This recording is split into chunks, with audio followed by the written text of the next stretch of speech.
ফেব্রুয়ারি 2026 গভীর রাত। পরিবারের সবাই ঘুমিয়ে পড়ার পর এক তরুণী নিঃশব্দে বিছানার থেকে উঠে দাঁড়ায়। কোনো শব্দ না করে দরজা খুলে বাড়ির থেকে বেরিয়ে যায়। দৌড়তে দৌড়তে পৌঁছে যায় এক যুবকের কাছে, যে আগের থেকেই মোটর সাইকেল নিয়ে তার জন্য অপেক্ষা করছিল। দুজনে দ্রুত সম্বল জেলা পেরিয়ে পৌঁছে যায় আমরোহায়, যেখানে ওই যুবকের কয়েকজন ঘনিষ্ঠ আত্মীয় থাকতেন। পরদিন সকালে মেয়েটির পরিবার জানতে পারে সে বাড়ি ছেড়ে চলে গেছে। তাকে ফিরিয়ে আনার জন্য তারা এমন এক পরিকল্পনা করে যা শুনলে যে কারো হৃদয় কেঁপে উঠবে। নমস্কার, আমি সৌমেন। আজকে আমি আপনাদের এমন একটা কেস বলবো যে কেসটা শুরু থেকে শেষ অবধি শোনার পর আপনার মনকে আপনি নিজেই একটা প্রশ্ন করবেন, এটাও কি সম্ভব? হ্যাঁ, সম্ভব।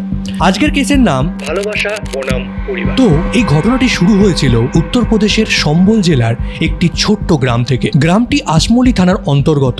এই গ্রামে একটি মধ্যবিত্ত মুসলিম পরিবারে থাকতো প্রায় 20 থেকে 21 বছরের এক তরুণী, যার নাম রূপজাহান। এই মেয়েটি শুধুমাত্র দেখতে শুনতেই সুন্দর ছিল না, তার ব্যবহার এবং তার ব্যক্তিত্ব ছিল অত্যন্ত প্রশংসনীয়। সে ছিল সাহসী এবং আত্মসম্মান বোধ সম্পন্ন এবং নিজের সিদ্ধান্ত নিজেই নিতে অভ্যস্ত। গ্রামের রক্ষণশীল পরিবেশ, যেখানে বেশিরভাগ মেয়েরাই চুপ থাকতো, সেখানে রূপজাহান নিজের মতামত স্পষ্টভাবে প্রকাশ করতে জানত। পরিবারের সবার কাছেই সে ছিল অত্যন্ত আদরে, বিশেষ করে তার বাবার কাছে। রূপজাহানের বাবার নাম ছিল নওশে ওরফে নওশের খান।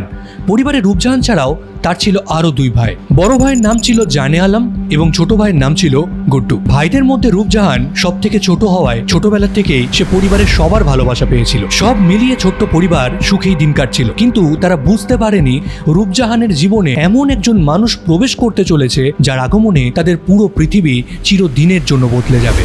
আর সেই যুবকের নাম ছিল শিবম শাইনি। এই শিবম কোনো বাইরের ছেলে ছিল না, সেও একই গ্রামের বাসিন্দা ছিল। তার বাড়ি রূপজাহানের বাড়ির থেকে খুব বেশি দূরে নয়। 22 বছরের শিবম ছিল শান্ত, ভদ্র এবং অত্যন্ত সহজ সরল স্বভাবের। এই শিবম আর রূপজাহানের পরিবার প্রতিবেশী হওয়ায় 2 পরিবারই একে অপরকে বহু দিন ধরে চিনত। শুরুতে রূপজাহান এবং শিবমের মধ্যে শুধুই সাধারণ কথাবার্তা হতো, কিন্তু ধীরে ধীরে শিবম মনে মনে রূপজাহানকে ভালোবেসে ফেলে। অন্যদিকে রূপজাহানের মনেও কিন্তু শিবমের জন্য একটি বিশেষ অনুভূতি জন্ম নিতে শুরু করে। সময়ের সঙ্গে সঙ্গে তাদের প্রতিদিনের দেখা হওয়া, চোখে চোখ রাখা, ছোট্ট ছোট্ট কথোপকথন এক গভীর বন্ধুত্বে পরিণত হয়। সুযোগ পেলেই তারা একে অপরের সঙ্গে বহু সময় কাটাতো। আর এই শিবমের সরলতা রূপজাহানের হৃদয় ছুঁয়ে গেছিল। অন্যদিকে রূপজাহানের সাহসী এবং আত্মবিশ্বাসী ব্যক্তিত্ব শিবমকে মুগ্ধ করে ফেলেছিল। ধীরে ধীরে তাদের চিন্তাভাবনাও এক হয়ে যায়। কখন যে বন্ধুত্ব নিঃশব্দে গভীর ভালোবাসার রূপ নেয় তারা নিজেরাও বুঝতে পারেনি। এখন তারা শুধু প্রতিবেশী ছিল না, তারা একসঙ্গে ভবিষ্যৎ গড়ার স্বপ্ন দেখতে শুরু করেছিল। তারা বিয়ে করতে চেয়েছিল এবং সারা জীবন একসঙ্গে থাকতে চেয়েছিল। কিন্তু এই ভালোবাসার সামনে দাঁড়িয়েছিল এক বিশাল বাধা, আর সেটা হলো ধর্মের প্রাচীর। রূপজাহান ছিল একটি মুসলিম পরিবারের মেয়ে, অন্যদিকে শিবম ছিল হিন্দু সম্প্রদায়ের ছেলে। গ্রামের রক্ষণশীল সমাজে এমন আন্তঃধর্মীয় সম্পর্ক অতটাও সহজে মেনে নেওয়া হতো না, এমনকি এখনো হয় না। তারা দুজনেই জানতো তাদের পরিবার এই সম্পর্ক কখনোই মেনে নেবে না। তবুও ভালোবাসার কাছে সমাজের ভয় ধীরে ধীরে হার মানতে শুরু করেছিল। তারা গোপনে দেখা করত এবং নিজেদের ভবিষ্যৎ, নিজেদের স্বপ্ন সবকিছু নিয়ে একে অপরের সাথে কথা বলতো, কিন্তু তখনও তাদের পরিবার এই সম্পর্কের বিষয়ে গুণাক্ষরেও টের পায়নি। প্রথম দিকে রূপজাহানের পরিবারের লোকজন বিষয়টিকে অতটা গুরুত্ব দেয়নি। তারা ভেবেছিল প্রতিবেশী হওয়ার কারণেই হয়তো দুজনের মধ্যে কথা হয়। কিন্তু কিছুদিন পর তারা লক্ষ্য করে রূপজাহান প্রায়ই লুকিয়ে লুকিয়ে মোবাইলে কারোর সঙ্গে একটি কথা বলে। বিষয়টি জানতে চাইলে সে নানা অজুহাত দিতে শুরু করে। এরপর থেকেই বড় ভাই জানে আলম এবং ছোট ভাই গুড্ডুর মনে সন্দেহ জন্মাতে শুরু করে, যদিও তখনও তাদের হাতে কোনো প্রমাণ ছিল না। কিছুদিন পর গ্রামের এক ব্যক্তি নির্জন স্থানে রূপজাহান এবং শিবমকে একসঙ্গে দেখা যায়। তিনি এই খবরটা জানিয়ে দেন জানে আলমের কানে। খবর পাওয়ার পর জানে আলম বাড়িতে ফিরে রাগের মাথায় রূপজাহানের মোবাইল ফোন কেড়ে নিয়ে পরীক্ষা করতে শুরু করে। আর ফোনের ভেতরে শিবম শাইনির সঙ্গে অসংখ্য চ্যাট এবং একসঙ্গে তোলা ছবি দেখতে পায়, আর সেটা দেখে হতবাক হয়ে যায়। সেই মুহূর্তে পরিবার নিশ্চিত হয়ে যায় রূপজাহান এবং শিবমের মধ্যে প্রেমের সম্পর্ক চলছে। আর এই সত্য জানার পর বাবা নওশের খান এবং তার 2 ভাই প্রচণ্ড ক্ষিপ্ত হয়ে ওঠেন। তাদের সবচেয়ে বড় আপত্তির কারণটা ছিল শিবম হিন্দু ধর্মের ছেলে আর রূপজাহান মুসলিম। তাদের কাছে এই সম্পর্ক কোনোভাবেই গ্রহণযোগ্য ছিল না, কারণ তারা কখনোই চাইতেন না যে তাদের মেয়ের বিয়ে অন্য ধর্মে হোক। অন্যদিকে শিবম সাহস করে যখন নিজের পরিবারের কাছে রূপজাহানের কথা জানায় তখন পরিস্থিতি ছিল সম্পূর্ণ ভিন্ন। শিবমের পরিবার তাদের ভালোবাসাকে সম্মান জানিয়ে রূপজাহানকে নিজেদের বাড়ির বউ হিসাবে মেনে নিতে সম্পূর্ণরূপে রাজি হয়ে যায়। আর এদিকে রূপজাহানের পরিবারের অবস্থান ছিল সম্পূর্ণ বিপরীত। তারা স্পষ্ট ভাষায় রূপজাহানকে জানিয়ে দেয় এই সম্পর্ক তারা কোনো অবস্থাতেই মেনে নেবে না। রূপজাহানের পরিবারের বিশ্বাস ছিল তারা যদি এই বিয়েতে সম্মতি দেয় তাহলে পরিবার এবং আত্মীয় স্বজনের কাছে তাদের মুখ দেখানোর জায়গা থাকবে না, সবার কাছে তাদের সম্মান নষ্ট হয়ে যাবে, লোকজন তাদের নিয়ে সমালোচনা করবে আর পরিবারের মান সম্মান ধুলোয় মিশে যাবে। তাই রূপজাহানের পরিবার রূপজাহান এবং শিবমের মধ্যে সম্পর্কটা যে কোনো মূল্যে ভাঙতে চেয়েছিল। পরিবারের সবাই মিলে রূপজাহানের উপর চাপ সৃষ্টি করে এবং তাকে বলা হয় শিবমের সঙ্গে সব সম্পর্ক চিরতরে শেষ করে দিতে হবে এবং ভবিষ্যতে আর কখনোই তার সঙ্গে দেখা করা যাবে না। কিন্তু রূপজাহান স্পষ্টভাবে জানিয়ে দেয় সে সারা জীবন শুধু শিবমের সঙ্গেই থাকতে চায় এবং বিয়ে তাকেই করবে। আর রূপজাহানের মুখে এই উত্তর শোনার পর তার দুই ভাই আরো ক্ষিপ্ত হয়ে যায়। ভালোভাবে বোঝানোর চেষ্টা ব্যর্থ হওয়ার পর তাদের পরিবার রূপজাহানের উপর একের পর এক চাপ সৃষ্টি করতে থাকে। প্রথমে তার মোবাইল ফোন কেড়ে নেওয়া হয় যাতে সে কোনোভাবেই শিবমের সঙ্গে যোগাযোগ না করতে পারে। এরপর তার বাড়ির থেকে বের হওয়া পুরোপুরি বন্ধ করে দেওয়া হয়। ধীরে ধীরে নিজের বাড়িতেই রূপজাহান এক বন্দি দশা কাটাচ্ছিল। কিন্তু বন্দি করা গেলেও শিবমের প্রতি রূপজাহানের ভালোবাসাকে বন্দি করা যায়নি। রূপজাহান শুধু সঠিক সময়ের অপেক্ষা করছিল। সে জানতো যদি এই বাড়ির থেকে সে বের হতে না পারে তাহলে পরিবার একদিন ঠিক অন্য কোথাও তার বিয়ে ঠিক করে দেবে। তাই কয়েকদিন পর সে প্ল্যান করে ইচ্ছাকৃতভাবে পরিবারের সবার সামনে একদম স্বাভাবিক আচরণ শুরু করে। রূপজাহান এমনভাবেই পরিবারের সবার সামনে চলাফেরা করত যাতে তাকে দেখে মনে হয় সে শিবমকে ভুলে গেছে এবং তার জীবন সে এগিয়ে নিয়ে যেতে চায়। পরিবারও ধীরে ধীরে সেটাই বিশ্বাস করতে শুরু করে। তাদের মনে হয় রূপজাহানের মন থেকে শিবম চিরতরে মুছে গেছে, কিন্তু সেটাই ছিল তাদের সবচেয়ে ভুল ধারণা। ফেব্রুয়ারি 2026-এর এক গভীর রাতে যখন পুরো পরিবার ঘুমিয়ে আচ্ছন্ন তখন রূপজাহান তার জীবনের সবচেয়ে গুরুত্বপূর্ণ সিদ্ধান্তটি নিয়ে নেয়। কোনোভাবে সে আগেই শিবমের কাছে পৌঁছে দিয়েছিল যে সে বাড়ির থেকে পালাতে চায়। আর ঠিক সেই মতোই শিবমও গ্রামের বাইরে নির্ধারিত একটি জায়গায় মোটরসাইকেল নিয়ে তার জন্য অপেক্ষা করছিল সেদিন। আর রূপজাহানও নিঃশব্দে বাড়ির সীমানা পেরিয়ে অন্ধকারের সুযোগ নিয়ে শিবমের কাছে পৌঁছে যায়। সেখান থেকেই তারা সরাসরি সম্বল জেলার সীমানা ছাড়িয়ে আমরোহার উদ্দেশ্যে রওনা দেয়। আমরোহায় শিবমের কয়েকজন ঘনিষ্ঠ আত্মীয় থাকতেন, তারাই এই দুজনকে আশ্রয় দেয় এবং সাহায্য করেন। গ্রাম এবং পরিবারের কাছ থেকে অনেক দূরে এসে রূপজাহান এবং শিবম মনে করেছিল তারা হয়তো এবার নিরাপদ। দুজনে একসঙ্গে থাকতে শুরু করে এবং আইনিভাবে কোর্ট ম্যারেজ করার প্রস্তুতিও নিতে থাকে যাতে সারা জীবনের জন্য তারা একে অপরের সঙ্গী হতে পারে। কিন্তু তাদের এই সুখ বেশি দিন স্থায়ী হয়নি। রূপজাহান বাড়ির থেকে পালিয়ে যাওয়ার খবরটি মুহূর্তের মধ্যেই পুরো গ্রাম ছড়িয়ে পড়ে।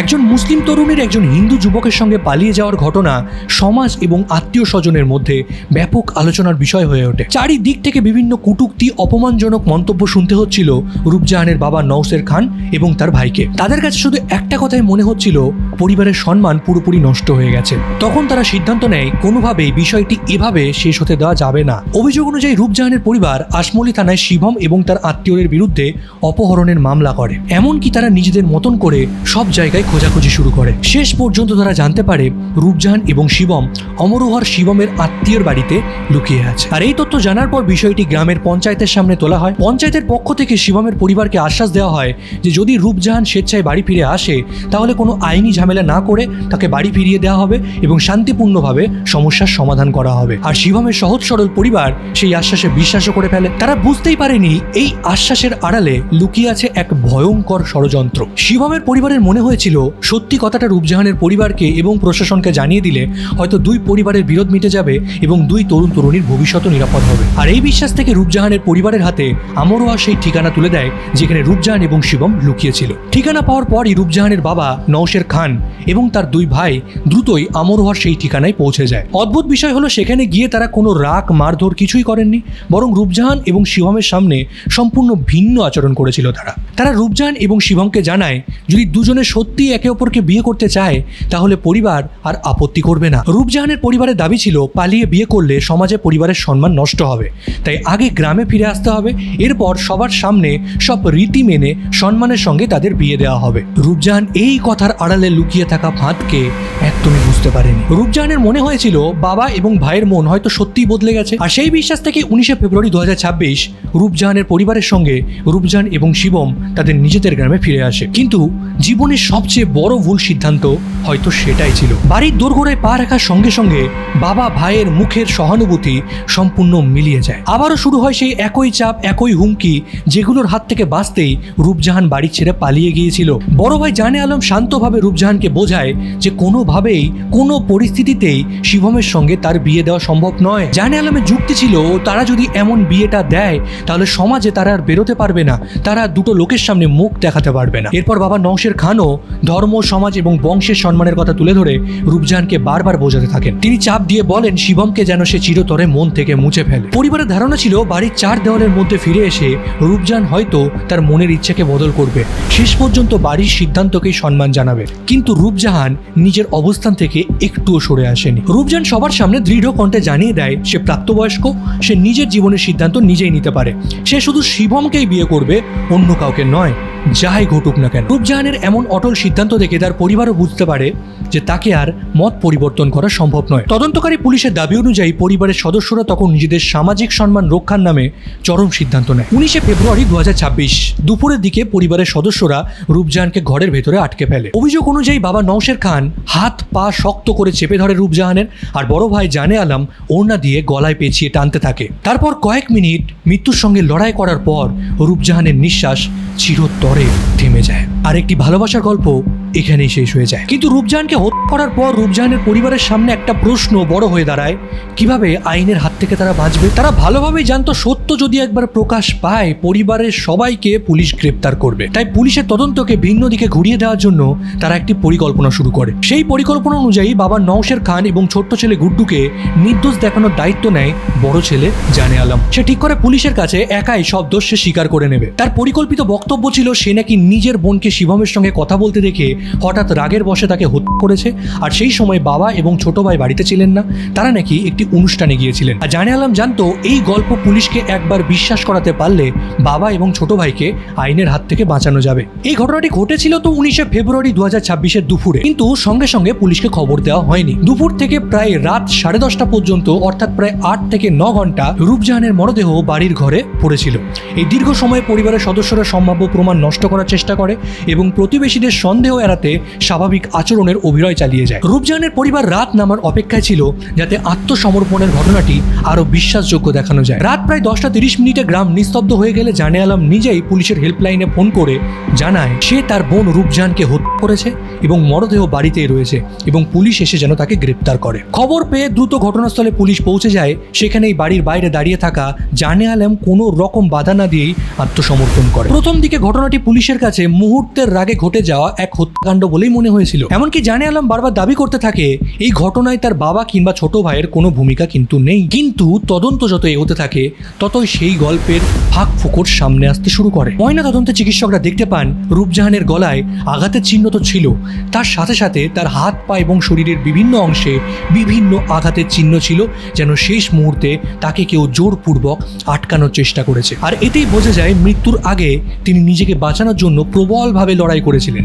বিশেষজ্ঞদের মতে রূপজাহানের মতো একজন সুস্থ সবল তরুণীকে একজন মানুষের পক্ষে একা নিয়ন্ত্রণ করা এবং হত্যা করা অতটাও সহজ ছিল না। তাদের ধারণা ছিল হত্যার সময় আরও কেউ তার হাত পা চেপে ধরে রেখেছিল যাতে সে প্রতিরোধ করতে না পারে। এরপর পুলিশ পরিবারের সবার মোবাইল ফোনের কল ডিটেলস এবং লোকেশন ডেটা বিশ্লেষণ করতে শুরু করে। জানে আলম দাবি করছিল ঘটনার সময় সে একাই বাড়িতে ছিল এবং তার বাবা ভাই অনুষ্ঠান বাড়িতে গেছিলেন, কিন্তু মোবাইল ফোনের টাওয়ারের তথ্য অন্য কথাই বলছিল। তদন্ত দেখা যায় ঘটনার সময় বাবা নওশের খান এবং ছোট ভাই গুড্ডুও একই বাড়িতে উপস্থিত ছিলেন। দুপুর থেকে রাত 10:30 পর্যন্ত তাদের ফোন একই স্থানে সক্রিয় ছিল।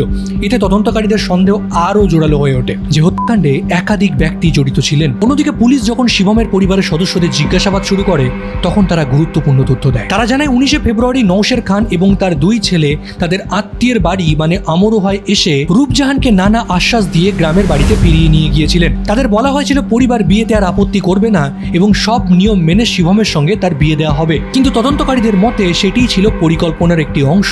এরপর পুলিশ বাবা নওশের খান এবং জানে আলমকে আলাদা কক্ষে নিয়ে গিয়ে জিজ্ঞাসাবাদ করে এবং দুজনের বক্তব্যে একাধিক অসঙ্গতি ধরা পড়ে। শেষ পর্যন্ত নওশের খান ভেঙে পড়েন এবং নিজের অপরাধ নিজেই স্বীকার করেন বলে পুলিশ জানায়। অভিযোগ অনুযায়ী নওশের খান স্বীকার করেন হত্যার সময় তিনি নিজেই মেয়ের হাত পা চেপে ধরেছিলেন এবং পরে ঘটনাটি আড়াল করার পরিকল্পনাতেও তিনি অংশ নিয়েছিলেন। এরপর পুলিশ নওশের খান এবং ছোট ছেলে গুড্ডুকেও গ্রেপ্তার করে। গ্রেপ্তারের আগে সংবাদ মাধ্যম নওশের খানকে প্রশ্ন করেছিল নিজের মেয়ের মৃত্যুর জন্য তার কোনো অনুশোচনা আছে কিনা। সংবাদ মাধ্যমে প্রকাশিত তথ্য অনুযায়ী তিনি অভিযোগ করেন যে তার মেয়ে পরিবারের সম্মান নষ্ট করেছে এবং বড় ছেলে যা করেছে তা নাকি কোনো ভুল নয়। একজন বাবার মুখে নিজের মেয়েকে নিয়ে এমন মন্তব্য শুনে অনেকেই তো অবাক হয়েছিলেন।